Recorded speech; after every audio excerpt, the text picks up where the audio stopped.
hadhihi utawi iki kang hadir ing dalem atine al musannif.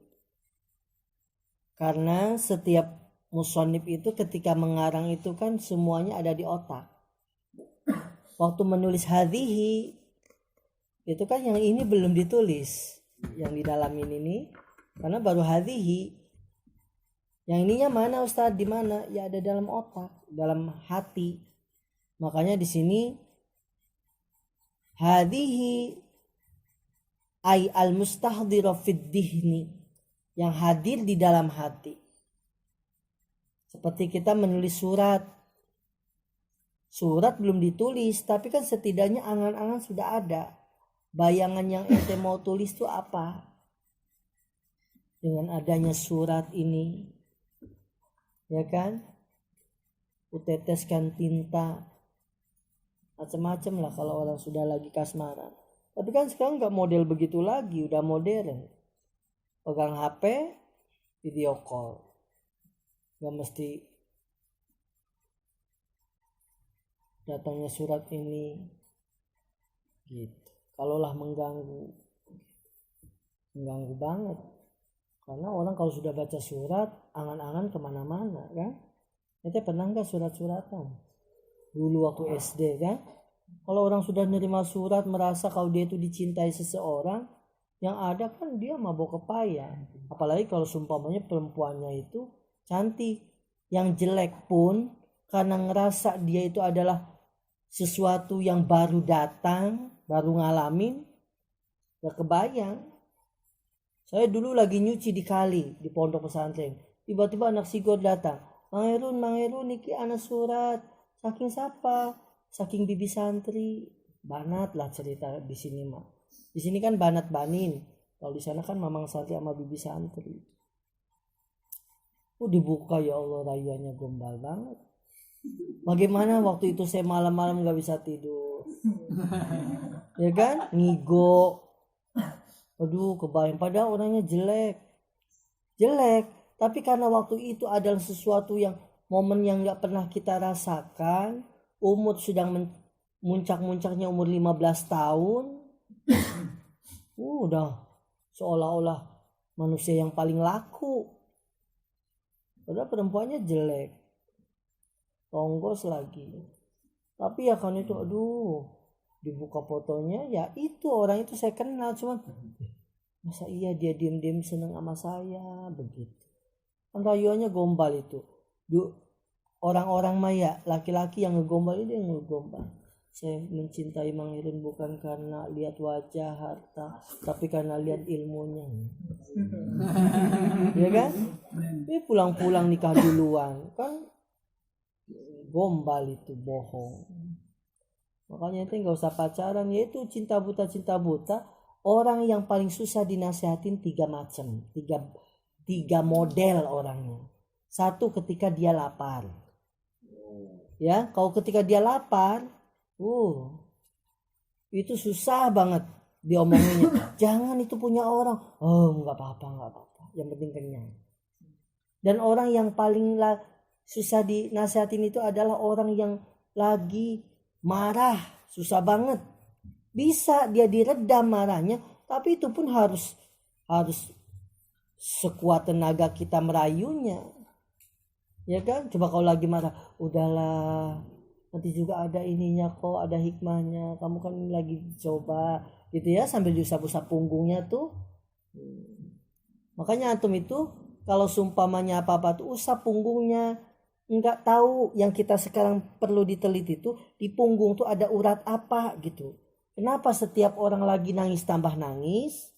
Kalau orang lagi marah tuh suka tambah tenang. Coba ente kalau lagi kena musibah. Sabar ya, sabar. Pugu tadi tuh udah sabar. Datang ente diusap-usap lagi, lambabasan lagi, cerita lagi kejadiannya kayak apa. Coba ente lihat, perhatikan. Ada apa di punggung itu? Coba lihat kalau semua ente ada orang lagi kena musibah. Ya, diusap mukanya. Sabar ya, sabar. Coba modelnya kayak apa? Yang ada ngomel. Tapi orang sabar dulu ya Allah. Sampai itu orang kuat, orang hebat. begitu. Iyalah, orang tuh kalau udah dibilangnya kena ini ya udah. Makanya yang kita perlu sebagai mahasiswa harus teliti ada apa itu. Nanti mah kalau pulang ngaji atau datang ngaji gak usah salaman deh, takut. Maksudnya takut sayanya ke entenya gitu dari saya gitu, takut. Udah nggak apa-apa Ustaz, duduk. Mau pulang Ustaz, pulang. Ya udah pulang, gak usah salaman gitu ya. Nah itu hadhihi al mustahdirah fid dihni, ing dalam hati. Nih yang saya mau tulis dalam hati ini, munabbihati ala isti'dadi liyaumil ma'ad. Ini adalah bagian daripada yaitu pengingat ataupun peringatan, pengeling-eling ya. Alal isti'dad, untuk persiapan liyaumil ma'ad. Di hari untuk menghadapi hari ma'ad, hari kembali. Karena di sini kita kan lagi musafir. Kita tuh musafir di sini tuh. Yang namanya musafir suatu saat ya balik maning. Madhab Imam Syafi'i, kalau kita jadi musafir jangan lewat dari 3 hari di rumah orang. 3 hari wajib usir. Atau enggak diusir, suruh cari nafkah sendiri. Secara hukumnya begitu Mas. Tapi secara ilmu sosial perasaannya, ilmu perasaan, sebelum 3 hari pun sebenarnya harus balik. Ngabisin beras, orang kasihan. Ya kan? Mending ente tuh datang tuh bawa apa. Kalau ente mau datang ke rumah orang, lihat yang mau didatangi orang punya apa enggak. Kalau enggak punya, berarti sampai perlu bawa apa nih, beras mungkin. Alhamdulillah ente nginep cek paribasannya ya, nginep juga adalah pembungah untuk dia masak. Tapi orang gawa apa-apa. Bawa datang katanya walaupun batu, walau bihajarin, batu beneran ente bawa. Buat apa? Ya kan? Artinya saking harga batu itu tidak seberapa dibanding dengan harga apel. Maksudnya yang gak ada harga pun, walaupun ente lagi gak punya apa-apa, bawa walaupun batu. Begitu. Tapi jangan bawa batu beneran. Bawa boleh batu 1 kontainer untuk ngebangun rumahnya dia barangkali. Ya kan? Assalamualaikum. Batu simpan di mana nih? Begitu. Senang alhamdulillah insyaallah. Tapi kalau datang-datang nih bawa batu di karung, buat apa? Barangkali mau bikin ulek kan. Ya kan? Nah, coba perhatikan, Abah itu ilmunya bagus banget. Ya. Abah kita ini Syekh Habib Sagaf bin Mahdi bin Syekh Abi Bakar bin Salim, bagaimanapun Haji Isa yang tergolong orang yang kayaknya walaupun Abah nginep 1 minggu pun boleh. Seumur mungkin di situ terus. Tapi segitu hujan gede, lebat, angin, petir, jelegat-jeleger, pamit pulang. Itu ilmunya. Kenapa? Kalau sudah pamit pulang, nanti yang punya rumah tuh khawatir. Aduh, Habib Sagaf, Habib sampai di mana ya? Udah nyampe belum? Telepon lagi, Abah sampai di mana? Jangan pulang, sini aja, begitu kan? Nanti kangen, bertambah dia kangen, pengen didatangin lagi. Tapi kan kita mah nggak begitu. Kita datang ke rumah besok berdoa, ya Allah moga-moga jangan datang lagi, kapok. Gara-gara ente apa ngabisin. Toples datang, sementara yang punya ngambil air, datang air, toples kosong, dikantongin semua. Dimana? Karena tabiat santri memang dimanapun sama. Saya juga waktu di pondok sana sama. Kalau nggak rebutan paling kayaknya kalau nggak rebutan tuh nggak rame begitu ya. Kalau ada kiriman datang, orang tuanya pulang, dus coba cabik begitu. Nanti tuh ayo seneng. Mereka nggak ngambil bagaimana, ngambil senangnya itu. Tapi karena ya adat. Di sini sama, ya. Karena sampean itu nggak pernah kalau makan itu nggak pernah nawarin orang. Jadi sekali ada yang nawarin seolah-olah itu ada sesuatu yang istimewa, langsung mau. Padahal itu hanya bahasa lisan aja orang tuh. Ya masa iya sampean lewat nggak ditawarin begitu secara logikanya.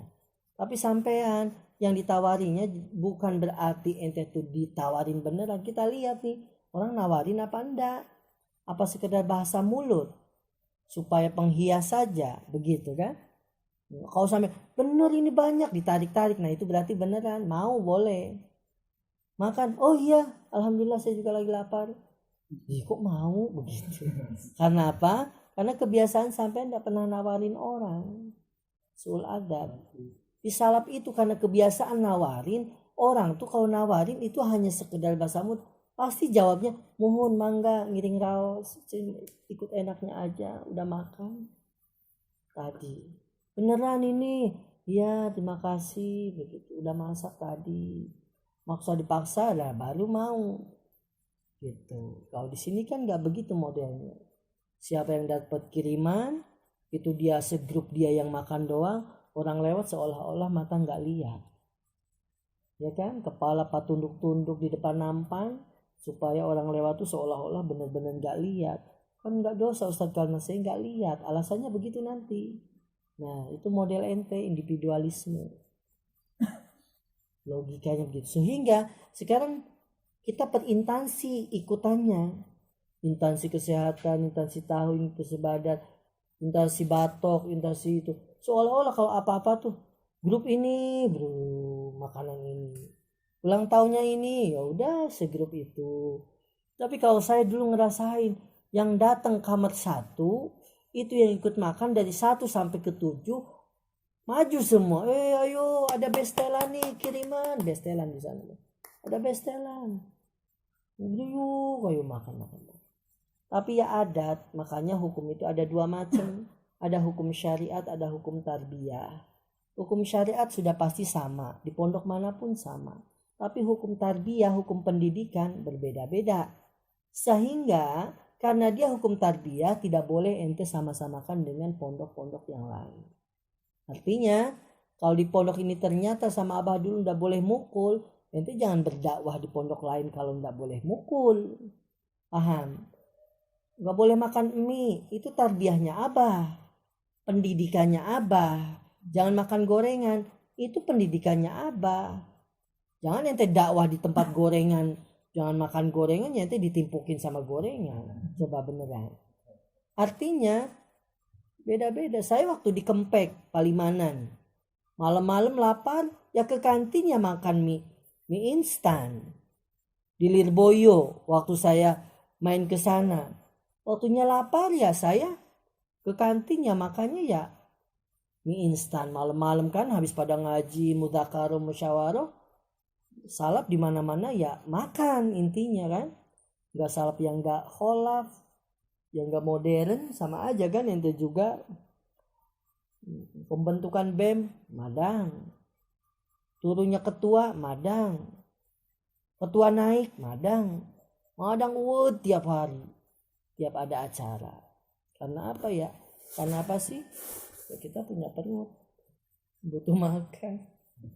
Iya, intinya itu. Ustaz kalau rapat sama Habib, ada konsumsi apa? Ya saya makan nunggu perintah dari Habib. Kalau kata Habib, Ustaz pesankan itu kita masakin buat Ustaz.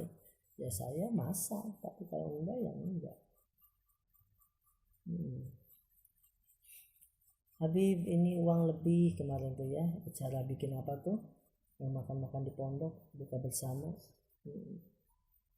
Oke Ustaz, buat Ustaz yang ini maulid, ya saya masak maulid Jumat kemarin.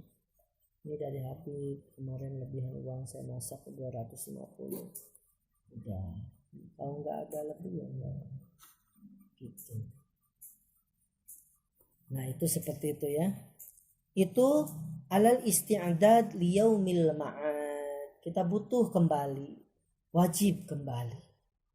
Makanya direwayatkan Sunan Gunung Jati waktu dinaikkan ke langit, dia pengen tidur. Tidak tahunya 1 tahun dia setelah 1 tahun dia tidur, tapi serasa baru 1 jam. Dibangunkan, hei sampean bangun. Saya masih betah. Ini bukan tempat sampean, ini belum waktunya. Tuh lihat tuh, hijab dibuka itu langit, kelihatan surga. Mau nggak di situ? mau ya udah sekarang turun dulu.